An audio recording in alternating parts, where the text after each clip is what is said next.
Anil ji, gland pharma क्या राय है आपकी इस पर? मार्केट का तो काफी इंटरेस्ट है, आप क्या कहेंगे?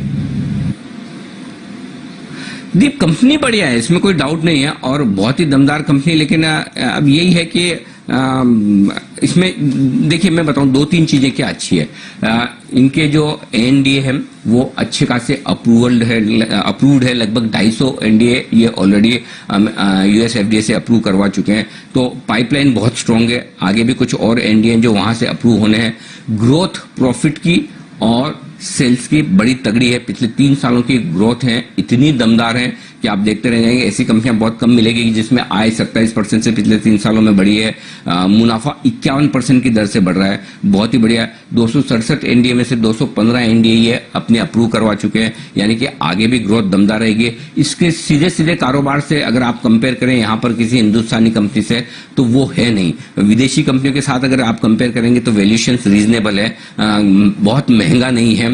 ये सारी अच्छी चीजें हैं और आगे भी ग्रोथ के पूरे चांस हैं। दिक्कत एक ही चीज दिखती है दीप, और वो ये कि कभी लगता है इतनी बढ़िया हिंदुस्तानी कंपनियां हैं या वो विदेशी प्रोमोटर्स के या विदेशी निवेशकों के हाथ में बिक जाती है। 1978 से बनी हुई ये कंपनी हैदराबाद की है, लेकिन 2017 में सिंगापुर की एक कंपनी फोसन ने इसे टेक ओवर कर लिया। और अगर फोसन की होल्डिंग में आप 2 लेयर ऊपर जाकर देखेंगे तो इसके प्रोमोटर जो निकल कर आते हैं वो एक चाइनीज कंपनी निकल कर आती है जिसका नाम है शंघाई फोसन फार्मा, यानी कि ये है इंडियन कंपनी चाइनीज कंपनी की सब्सिडरी।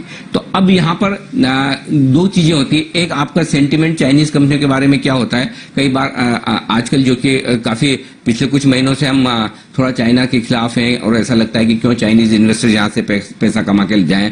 तो आप एक चीज समझिए, ज्यादा जो इश्यू आ रहा है वो ऑफर फॉर सेल है, और ऑफर फॉर सेल का मतलब जो पैसा आप आईपीओ में लगाएंगे वो चाइनीज प्रोमोटर्स के पास में जाएगा। पहली चीज ये तो ठीक है, एक टेक्निकल बात है। लेकिन दूसरी चीज जो है, वैसे कंपनी के fundamentals, financials, balance sheet, growth देखेंगे, कहीं कोई दिक्कत नहीं है। दिक्कत सिर्फ और सिर्फ एक जगह है, और वो ये कि अगर चाइना को लेकर कल को किसी भी तरह के रेगुलेशंस में, नियमों में, कानून में भारत सरकार बदलाव करती है तो वो एक रिस्क हमेशा आपके लिए रहती है। और इसीलिए इन दोनों चीजों को ध्यान में रखते हुए मैं अपनी न्यूट्रल राय रख रहा हूं। जहां अगर ये चाइनीज प्रोमोटर वाली कंपनी नहीं होती, मैं 100% आपको कहता कि इस आईपीओ में पैसा लगाना चाहिए। लेकिन चूंकि चाइनीज कंपनी वाली प्रोमोटर्स वाली कंपनी है, तो एक चीज तो क्लियर कट है, आप सिर्फ लिस्टिंग गेन के लिहाज से बिल्कुल न लगाएं पैसा। लिस्टिंग गेन के लिहाज से नहीं लगाना है, लॉन्ग टर्म के लिहाज से लगाना है। तो ये रिस्क को ध्यान में रखते हुए कि चाइना को लेकर कभी भी किसी भी तरह की बात बिगड़ जाए तो उसका असर लगभग सारे चाइनीज इन्वेस्टमेंट पर इंडिया में पड़ेगा। इस कंपनी पर भी पड़ सकता है, पड़े ना पड़े मुझे नहीं पता,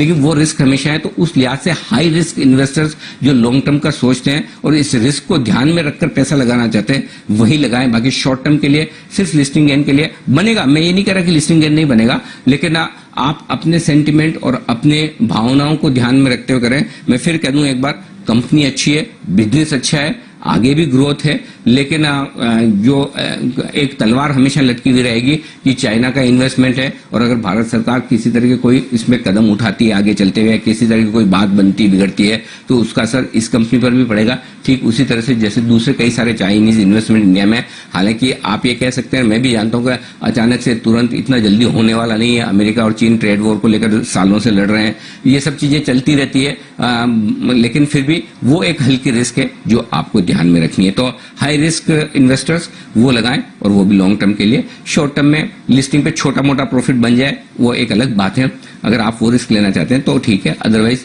जो कम रिस्क लेने वाले इन्वेस्टर्स हैं वो छोड़ भी दें, भले ही पैसा बने लेकिन वो छोड़ सकते हैं।